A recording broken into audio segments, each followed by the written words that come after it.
Arsenal have drawn for the 7th time this season after a Muani opener was cancelled out by a controversial penalty. Today we'll break down all of what we learnt from the game, discuss if Arsenal were robbed, as well as our problems in attack. We'll also discuss the latest twist in the title race and find out which forward could Arsenal be signing.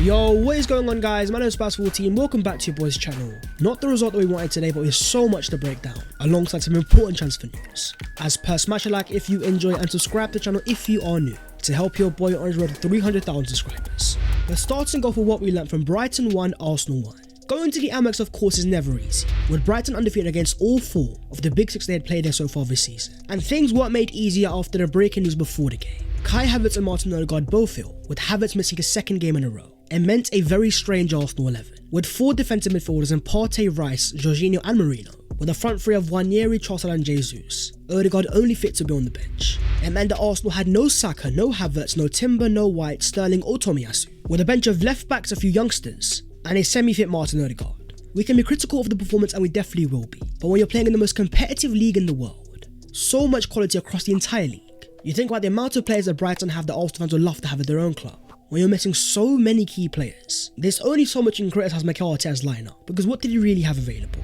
For Arsenal, another game they have dropped points, winning only 11 of 20 matches so far this season, 7 draws and 2 losses, dropping points in 9 different games. Having gone 1-0 up, things weren't pretty, but still in our favour, looking to get ourselves over the line. You then had the decisive decision in the 58th minute. João Pedro colliding with Williams leave inside the box, in what looked very accidental. Without a single Brighton player complaining for a penalty, Anthony Taylor pointed to the spots. Watching it back, it was definitely very harsh. Not only did Saliba touch the ball before touching João Pedro, but it's the fact that VAR took only 3 seconds before they confirmed the decision. In what, as Mikel Arteta said, "I have never seen a decision like this in my career." Once again, Arsenal facing a familiar situation. A decision going against them that we don't see happen to other teams. From Rice kicking the ball away against Brighton in the first half of the season, and then getting sent off. It happening once again to Arsenal when Trossard got sent off against Man City. We are now getting penalised for a clash of head inside the box, which often happens in corners, yet is never punished. Well, on the same day you had Anthony Gordon for Newcastle, colliding with Kulusevski of Spurs, leaving him with serious facial injuries,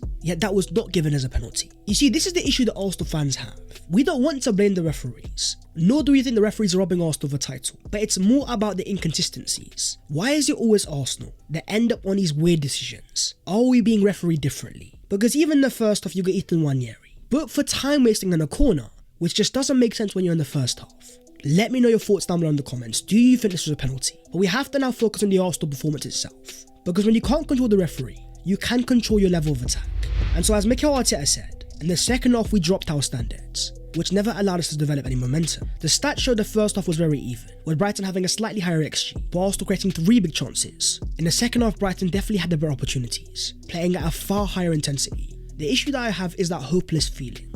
Concede at minute 60, you've still got so much time to get back into the game, yet Arsenal can barely muster a wave of an attack, failing to sustain any level of pressure, as our striker Gabriel Jesus dropped a 6.4 rating, with 2 shots and 2 big chances missed, 2 key passes and 3 ground balls won.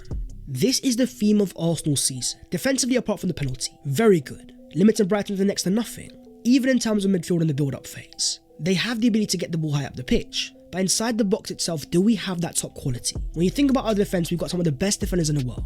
In Declan Rice, Martin Odegaard and Thomas Partey, they are up there as some of the best midfielders. But then you look to the Arsenal attack. Apart from Bukayo Saka, where did the rest of the Arsenal attackers even rank?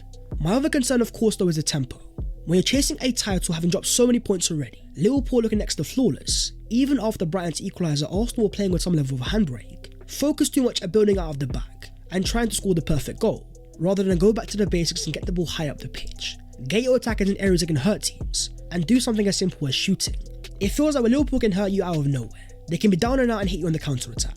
Find a moment of magic and brilliance. Even with Bukayo Saka as Arsenal team, we don't have enough X factor, unable to sucker punch, find goals from moments over systems. In terms of the midfield, let's talk Mikel Marino, dropping a 6.9 rating, getting 1 assist, with 2 key passes as well, but also 1 massive chance missed. The performance itself for me was not good enough. With no Martin Odegaard in the Arsenal starting 11, there was more emphasis on Mikel Marino to pick up the ball and make things happen. But what we saw instead is him playing way too slow, taking a fraction too long on the ball. That was costing Arsenal time and time again. It's not just a Marino thing, it's more of an Arsenal thing. In our current team dynamics, it seems like anytime a player has a chance to play forwards, drive past and get the team high up the pitch. Their first mind is safety first and keeping possession, focusing more on control and a slower tempo, rather than catching teams by surprise and catching them out cold. There's been a lot of talk of Mikel Arteta's lineup. Why were there so many defensive midfielders? Well, Martin Odegaard's barely fit. Ethan Wanyeri is playing out wide. Who else could we have really played there? You then look at Brighton, who have Kolo, a midfielder able to pick up the ball and burst past players, drive his team up the pitch. It feels like the way our team is currently designed, it is over-reliant on a system than their actual quality itself. But the shining light for Arsenal was of course Ethan Wanyeri, dropping a 7.2 rating having played the first half, scoring yet again for Arsenal with one dribble and at one time hitting the post, 8 out of 8 passes, becoming the first ever Arsenal player to score more than one Premier League goal before his 18th birthday, becoming the first player for Arsenal to score 5+ goals in a season while age 17 since John Radford in 1964-65. The goal itself was very exciting, a glimpse into how Mikel Arteta has once said Ethan Wanyeri compared as a striker. Having watched him time and time again so far this season, Wanyeri is a true shooter, and every time he gets the ball, his first instinct is to try to score. In an Arsenal team that lacks players like that, Wanyeri is not shot shy. You think about the moment itself, he's playing in behind after some fantastic Arsenal play. He's got players inside the box, but he backs himself enough with the confidence to go and find the back of the net. 5 goals this season, despite making only 5 starts. He was stepping up the absence of Bukayo Saka. Not even that amazing in this game, yet still being doubled and triple teamed. Because Brighton realised in terms of Arsenal threat, Wanyeri was the biggest one. But the question then becomes, why was he taken off at half time? Was it because of a yellow card? Or was it tactical? According to Mikel Arteta, we got some really bad news, because I think we've lost him. We had to take him off at half time due to some muscular issues. At this point we have to just say Arsenal might just be cursed. First you lose your captain for over 2 months. You then lose your star player for 3 months. And now even his backup player might have to spend some time on the sidelines. People will of course be critical of Mikel Arteta. They will ask questions in terms of our squad building. But no matter how much you invest in a side, losing your key players is always going to make things difficult. This is where Liverpool have been lucky and Arsenal haven't. While Salah and Van Dijk have stayed fit, Odegaard is like I haven't. But after all of that, there was another twist, as Manchester United shocked Liverpool by drawing them at Anfield. In a game, if it wasn't for Harry Maguire, they even could have won. For Liverpool, it was quite a surprise, despite having a near full strength 11 against a completely out of form United that had lost the last 4 in a row. It just shows how unpredictable the Premier League is. And for Liverpool, things don't get easier, with the next 6 away games being Forest, Brentford, Bournemouth, City, Villa and Fulham, all teams that are sat in the top 12, and grounds that Arsenal have already been to. In terms of the table, Arsenal remain in second, still 6 points behind Liverpool, who do have that game in hand. On top of the Premier League, you've also got the FA Cup, the Carabao Cup and of course the Champions League. A lot of stuff left to play for, so with the Carabao Cup semi-final looming, as Arsenal take on Newcastle in their first leg at the Emirates Stadium, that game was already important, now it's become absolutely must-win. Not only for Arsenal fans but also for this Arsenal team. Right now things are hard, they might not have the best players available. Newcastle of course are also in amazing form, but having proved themselves better year after year, this year they have to get themselves over the line. If you can get to a Carabao Cup final, it could lift the entire mood around the club. But for Arsenal it's also another reminder. Having won 5 league games, 3 wins and 2 draws, with 3 draws in the last 6 league games, each and every game the same exact issue, the attack not being good enough. The window is now open and it's time to go in out. So let's move on to the latest Arsenal transfer news. Starting off with the future of a certain Arsenal left back. We're talking Kieran Tierney. As Fabrizio Romano confirms, negotiations are underway for Kieran Tierney to return to Celtic, with discussions now taking place. The 27-year-old fullback is keen on a move, as talks continue to reach a full agreement.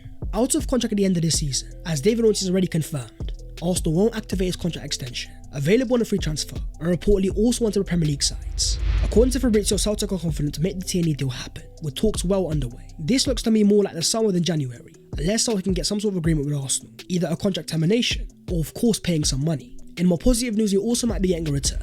As Mikel Arteta confirms, Ben White will be out for a few weeks, but there's a possibility returns at the end of this month. But in terms of transfers, what about the Arsenal midfield?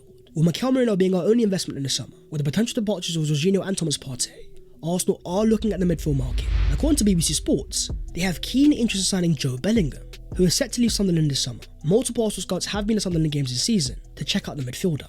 The younger brother of Jude, who at 19 years of age is tearing apart the Championship. In his second full year thriving at Sunderland, with 4 goals and 3 assists so far this season, as shown by his heat map he plays more on the left hand side, as of course at number 8.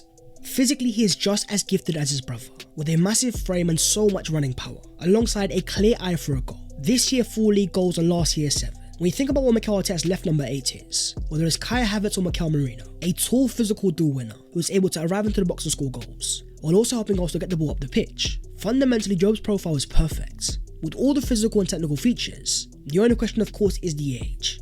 Arsenal at a later stage of the project trying to get themselves over the line is going for Job at 19, a better choice than going for a more experienced midfielder instead. But what about the Arsenal attack? In terms of one potential target is Omar Marmoush, a player that Arsenal have clear interest in.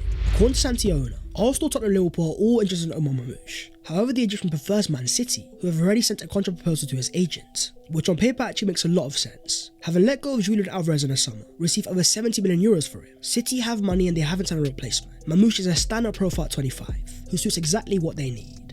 But Arsenal also have to throw their hat into the ring, just as badly do we need an attacker, who's got the X factor and can be a level raiser. Over the last 2 years, Marmoush has proven himself of being a consistent goal threat by finding moments out of nothing. But in terms of the breaking Arsenal news, it of course came from Team News and Ticks, saying I'm told there's one player who Arsenal are very close to agreeing personal terms with, but getting him out of his club will be very hard. I don't have the name at the moment. Arsenal are taking the approach they took in 2023 summer window, in trying to agree terms with the players, and to get them on board to, in theory, make it easier for them to get them out of their current clubs. The question of course was who is the player, which was then confirmed as Matheus Cunha, confirming that Arsenal are close to agreeing personal terms, but it will be difficult to take him out of Wolves. You even had the reliable Samuel Rockwell confirm that Cunha is emerging as a genuine target for Arsenal, but Wolves are determined to fend off any interest by offering the player an improved deal, which could include a release clause, though sources close to the deal are not completely ruling out a move. Wolves are desperate to keep the player, and it makes sense when you're fighting relegation. You never want to lose your star player mid-season especially.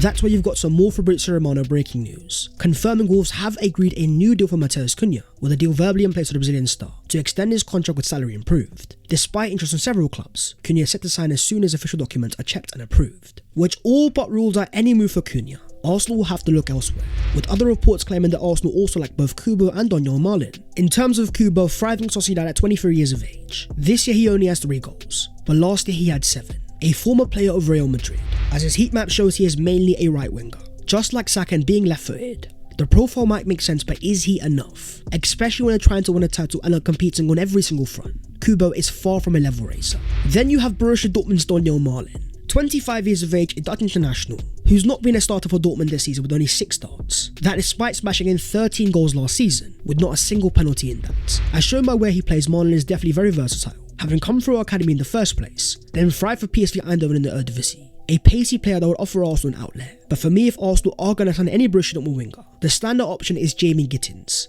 an electric left winger that is thriving this year at 20 years old, with 5 goals in 3 assists and just 11 starts. He's got the ball carrying a 2.9 dribbles per game at a 54% success rate. You've also got reports about Bayern Munich's Kingsley Coman, as reports claim Arsenal weighing up pursuit for the Bayern Munich winger, with the Frenchman emerging as a target for Arsenal following the injury of Bukayo Saka, which is not a surprise whatsoever. Not only was Coman looking to leave at the end of last season, but even as confirmed by Simon Collins, Arsenal have already identified Coman as a target. At 28 years of age and the peak of his powers, with a history of winning a title wherever he goes, despite making only 6 starts this season, he still has 3 goals and 2 assists. This would not be a long-term signing though. With a long history of injuries, I only see Arsenal offering a loan, but with our lack of options this season, no Bukayo Saka, signing a player with the experience of Coman definitely improves us in the short term. You then have Paris Saint-Germain's Kolo Muani, as reports confirm Arsenal have been offered the player, with PSG looking to get rid of a player they once invested 90 million euros on. One thing is becoming more and more clear. Arsenal are not going for the A-list targets, players that are not available in January, a market often more about opportunities. But with these being Mikel Arteta's attacking signings over his entire 5-year reign,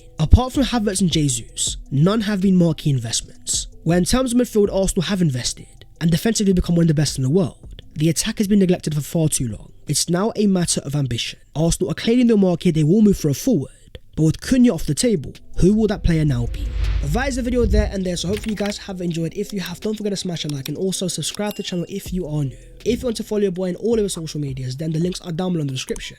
But that was the 5 things we learned from Brighton 1, Arsenal 1, alongside the latest Arsenal transfer news. The window is now officially open. Arsenal have the time there, they reportedly have the money to go make things happen, and the demand is there as well. Arsenal's over to you, and I'll speak to you guys very soon. Take care. Good night.